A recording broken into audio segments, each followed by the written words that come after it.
and gentlemen, and welcome to an evening of ghost stories for Christmas. Our first tale concerns the humble curator of a university art museum. His name is Williams, and he was in the enjoyable process of enlarging the already unsurpassed collection of engravings possessed by his museum. Yet, as it turned out, even a department so homely and familiar as this may have its dark corners, and to one of these Williams was unexpectedly introduced. Mr. J.W. Britnell published very admirable catalogues of a large and constantly changing stock of engravings and sketches of mansions, churches and towns. And Mr. Williams often looked to him to fill gaps in his collection. Now, in February of last year, there appeared upon Mr. Williams' desk at the museum a catalogue of Mr. Britnell's emporium. And accompanying it was a typewritten communication from the dealer himself. Dear Sir, we beg to call your attention to number 978 in our accompanying catalogue, which we shall be glad to send on your approval. Yours faithfully, J.W. Britnell. Williams turned to the appropriate page and found the following entry. 978. Unknown. Interesting Mezzotint, view of a country manor house, early part of the century, black frame, 15 by 10 inches, £2, 2 shillings. It was not especially exciting, and the price seemed high. However, as Mr. Britnell seemed to set store by it, Williams wrote a postcard asking for the article to be sent on approval, along with some other engravings and sketches which appeared in the same catalogue. Now, a parcel of any kind always arrives a day later than you expected, and that of Mr. Britnell proved no exception to the rule. It was delivered at the museum by the Saturday afternoon post after Mr. Williams had left his work, and was accordingly brought round to his college room by the attendant.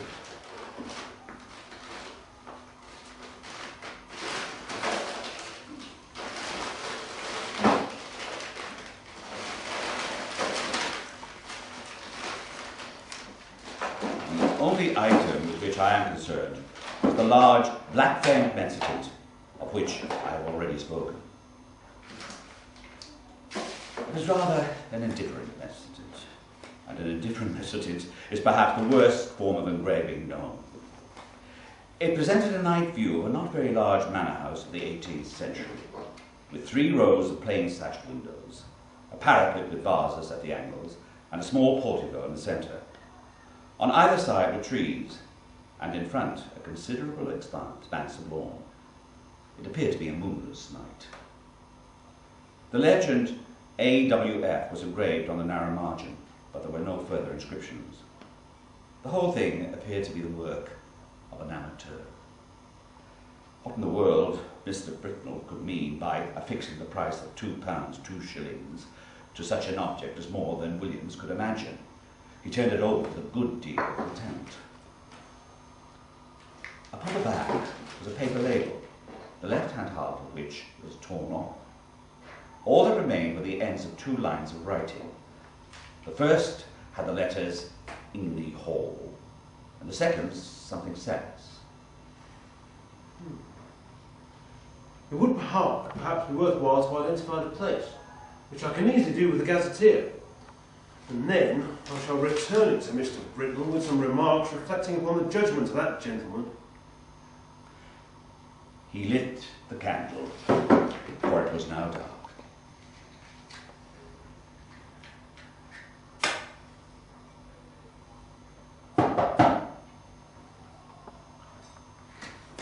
He had forgotten that his colleague Garwood was to visit. Garwood had been playing golf, and so some time was taken up by the sort of discussion which golfing persons can imagine for themselves, but which the conscientious storyteller has no right to inflict upon any non-golfing person. At the conclusion of this conversation, his friend took up the framed engraving and said, "What's this place, Williams?" Just what I was about to find out. I have a gazetteer here somewhere. Ah, here we are. Look at the back. Aye. Somethingly Hall, either in Sussex or Essex. Half the name's gone, you see. You don't happen to know it? It's from that fellow Britnell, I suppose. Is it for the museum? Well, I suppose I should buy it if the price were 5 shillings. But for some unearthly reason he wants 2 guineas for it. 2 guineas? I can't conceive why. It's a wretched engraving and there aren't even any figures in it to give it life. Aye, well, I agree it's not worth the 2 guineas, but it doesn't seem so badly drawn to me. I mean, there's the moonlight looks quite good, and I would have said there were figures, or at least a figure, down here at the front. Really? On the edge, aye. Let's look. Well, I suppose the light is rather cleverly given. Where's your figure? Yeah. Ah, yes. Just at the front of the picture, in the corner. And indeed there was. Hardly more than a black blot on the extreme edge of the engraving. The head of a man or woman. A good deal muffled up, the back turned to the spectator, and looking towards the house. Williams had not noticed it before. Still, though it's a cleverer piece than I first thought, I can't pay 2 guineas in museum money for a picture of a place that I don't even know. And very nearly up to dinner time, Williams engaged himself in a vain attempt to identify the subject of his picture. If the vowel before the NG was only left, it would be a lot easier. But as it is, it could be anything from Gestingly to Langley. And there are many more places than I thought that end like that. This rotten book has no index of terminations. Dinner time at Mr. Williams' college was at 7. It need not be dwelt upon. The less so as he met there colleagues who had been playing golf during the afternoon. And words with which we have no concern were freely bandied across the table. Merely golfing words, I would hasten to explain. Later in the evening, he returned to his rooms to write a letter or two and clear up some odd bits of work. The picture, lying face upwards on the table where it had been left, suddenly caught his eye. What he saw made him very nearly drop the candle in shock. It was impossible, but absolutely so. In the middle of the lawn, in front of the unknown house, there was a figure where no figure had been at 5 o'clock that afternoon. It was crawling on all fours towards the house, and it was muffled in a strange black garment with a white cross on its back. I do not know what is the ideal course to pursue in a situation of this kind. I can only tell you what Mr. Williams did. He took the picture by one corner and carried it across to a drawer, which he carefully locked.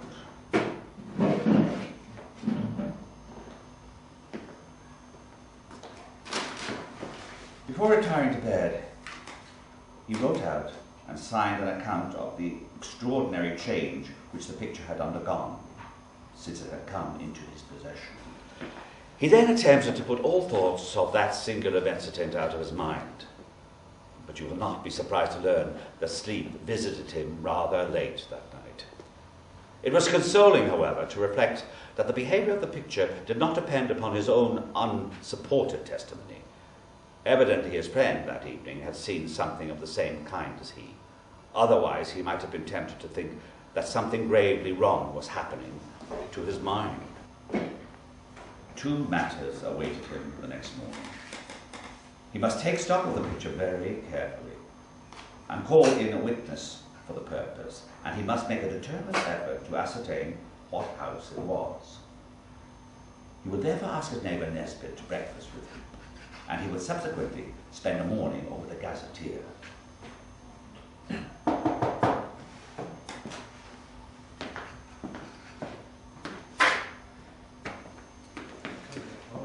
Those who are familiar with university life can picture for themselves the wide and delightful range of subjects over which the conversation of 2 college fellows is likely to extend during a Sunday morning breakfast. Hardly a topic was left unchallenged, from golf to lawn tennis. Yet I am bound to say that Williams was rather distraught, for his interest naturally centred on the very strange picture which was now reposing face downwards in the drawer. But at last the moment could be delayed no further.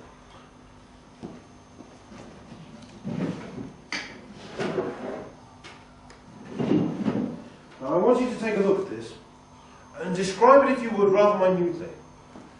I'll explain why afterwards. Well, what I have here is a view of a country house, English I presume, by moonlight. Moonlight? You're sure of that? Certainly. The moon appears to be on the wane, if you want the details, and there are clouds in the sky. All right, go on. I swear there was no room before. Well, there's not much more to be said, really. The house has 1, 2, 3 rows of windows. There's 5 in each row, except at the bottom where there's a porch instead of the middle one. And, Well, what about figures? well, there aren't any. What, no figure in the front of the house? At the bottom of the picture? Not a thing. You'll swear to that? Certainly. But there is one thing, though. What? One of the windows, on the ground floor, just to the left of the door there, it's open. Really? Let's look. It was quite true. There was no figure. And there was the open window. Williams, after a moment of speechless surprise, began scribbling for a short time.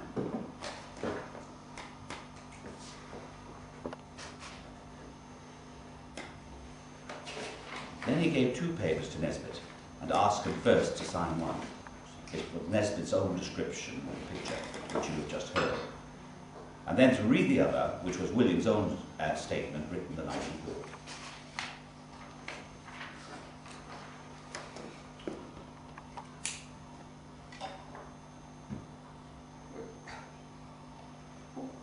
What can it all mean? I don't know. But one thing I must do, well, 2 things now that I think about it. I must speak to Garwood and find out exactly what he saw in the picture last night. And I must find out exactly what this place is.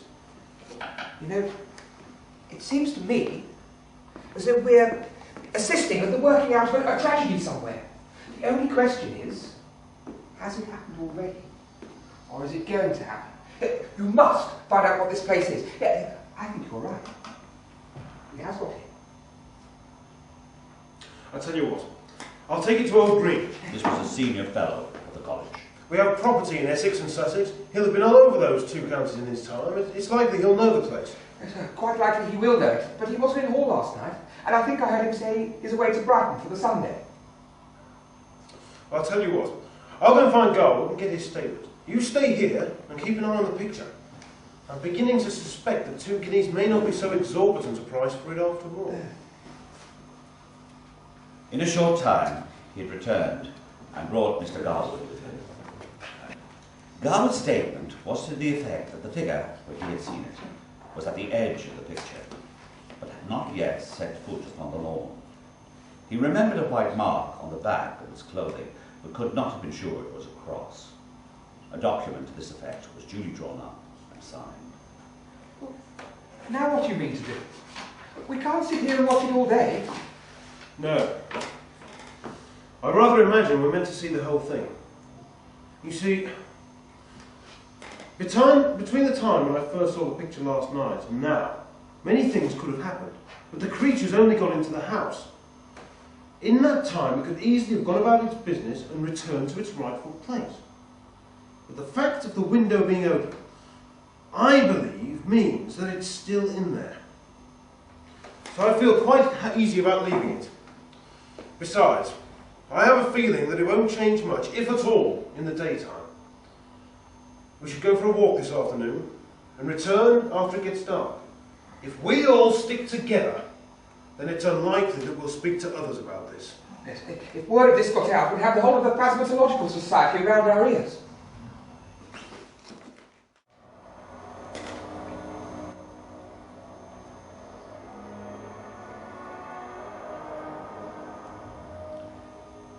At 5 o'clock, the 3 of them returned to William's rooms, but there was a surprise awaiting them. William's servant, Mr. Filcher, was seated on a chair opposite the Mezzotint, gazing at it with undisguised horror. How was this? Mr. Filcher was a servant of considerable standing, and nothing could have been more alien to him than to be found sitting on his master's chair, or appearing to take any particular notice of his master's furniture or pictures. Indeed, he seemed to feel this himself. I ask your pardon, sir, for taking such a freedom as to sit down. Not at all, Robert. I meant to ask your opinion as to this picture. Well, of course, sir, I don't want to set up my opinion against yours. But it's not a picture I'd hang where my little girl would see it, sir. You wouldn't? Why not? No, sir, why? The poor child, I recollect, she won't see an old Bible with pictures not half what this is, and we had to sit up with her 3 or 4 nights afterwards, if you'll believe me. And if she should catch a sight of this skeleton or whatever it is, carrying off that poor child, well, she'd be in an even worse state. Child? But what I should say is, well, it's not a right picture to have laying about, sir. Not where anyone that's liable to get startled should come across it. Should you be wanting anything this evening, sir? No. Thank you, sir.